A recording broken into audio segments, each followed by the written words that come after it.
Well thanks to Amogh Agarwal for this amazing fact, जिन्होंने लिखा कि अगर सेथ रॉलिंस इस बार रिटर्न नहीं करते रॉयल रंबल मैच के लिए तो ये द शील्ड के डेब्यू होने के बाद पहली ऐसी रॉयल रंबल होगी जिसमें एक भी शील्ड का मेंबर नहीं होने वाला।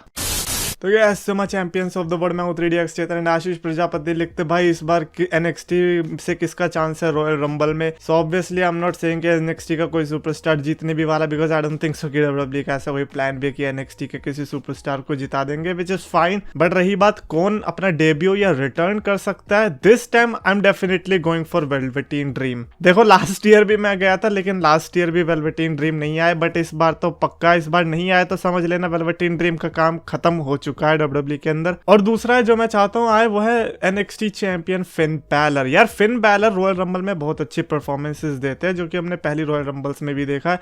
आई वांट कि मेन रोस्टर सुपरस्टार्स के साथ एक बार वो फिर से लड़ते दिखाई दे प्लीज। ओके बेसिकली ये तो मेरी पिक्स हो गई ना कि किसको मैं चाहता हूँ, लेकिन चांस तो मेरे को पता है ब्रॉन्सन रीड टाइप जो सुपरस्टार्स है उनके लग रहे हैं। एनीवे संभव यादव ने लिखा BT स्पोर्ट्स ने टीज किया था Jay White to be the part of Royal Rumble, what will be your reaction if Jay White actually shows up in the Royal Rumble. First of all I have 0% of faith कि actually में Jay white आने भी वाले हैं। I don't know, देखो यार हर चीजें इशारा तो इसी तरफ कर रही है कि जे वाइट आ सकते हैं।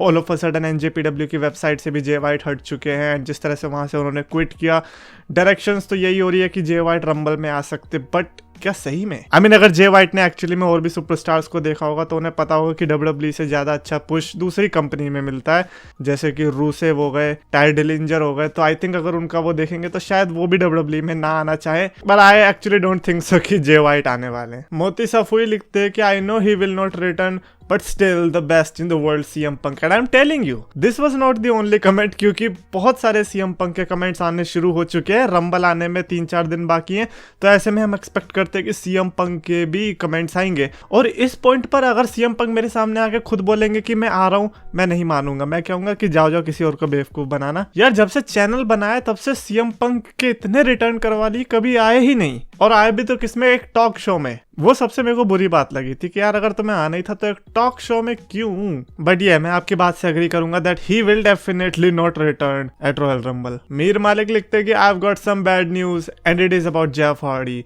आई saw him on main event. I don't think so कि that's a bad news. At least Jeff Hardy ने कंपनी छोड़ी तो नहीं है इस आस में कि उनको और ज्यादा अच्छा पुश मिलेगा, और फिर जब वहां पे गए तो पता क्या चला, अरे इधर तो और भी ज्यादा काम खराब है। खैर रॉयल रंबल कौन जीतेगा, रॉयल रंबल कौन जीतेगा, ये पूछने का अगर तरीका आपको सीखना है तो BK पुरोहित से सीखो, जिन्होंने लिखा है कि चेतन महोदय शाही गणगणहट कौन जीतेगा। आई एम डेफिनेटली श्योर गणगणहट का मतलब है रंबल, बिकॉज शाही का मतलब होता है रॉयल, और रॉयल रंबल आ रहा है तो रॉयल रंबल ही होगा। ये कहाँ से आया शब्द, मतलब क्या सही में रंबल का मतलब गड़गड़ाहट होता है? गड़गड़ाहट मुझे सही में नहीं पता था कि मैं 15 साल से शाही गड़गड़ाहट देख रहा हूँ। कोई मुझसे आगे पूछेगा कि यार 2006 के शाही गड़गड़ाहट में कौन जीता था, मैं कहूंगा किसकी शादी। ये सही में कोई गुजराती रॉयल डिश का नाम लग रहा है। एंड फाइनली ओटिस की स्टोरी लाइन करते हुए आदित्य ने लिखा है कि विंस मैकमैन ने ओटिस को सबसे बड़ा थ्रेट भेजा, and that is Dube ji from India. So India के साथ कोलैबोरेट करने का विंस मैकमैन को फायदा हुआ। इंडिया के one of the best talent Dube ji को बुलाया ओटिस के साथ, एंड ओटिस को एक्चुअली में रिंग के अंदर ले जाकर दुबे जी ने चोक स्लैम मार दिया है। अगर आपने वो सीन नहीं देखा तो जरूर देखना, दैट वाज लाइक वाचिंग उल्का pin landing on my chest. तो अब इससे हम क्या ये मान ले कि दुबे जी और ओटिस की अलग ही राइवलरी शुरू हो रही है, या फिर इंडिया वर्सेस यूएसए की कोई अलग ही वॉर छिड़ने वाली है। विंस मैकमैन अब यूएसए को दगा करके इंडिया में कोई कंपनी खोलना चाह रहे हैं, कुछ भी पॉसिबल हो सकता है। जानने के लिए देखते रहिए दूरदर्शन, अरे दूरदर्शन नहीं सॉरी यही वाला चैनल। हाँ दूर से ही दिख गई मुझे मेरी मंजिल, टायर हुआ पंचर तो तेज मारे पैंडल, अंधेरा था जिंदगी में जला डाली कैंडल, इतने करीब भाग तोड़ के फाड़ डाले सैंडल। उड़ने वाले पंछी ये पिंजरों में बंद थे, जब खोले ये ताले तो चल चल के काले हो गए वो बंदे जिनको लगते गंदे हम। अभी तो मैंने शुरू भी ना करा और लोगों को लगा जैसे मेरा किस्सा खत्म।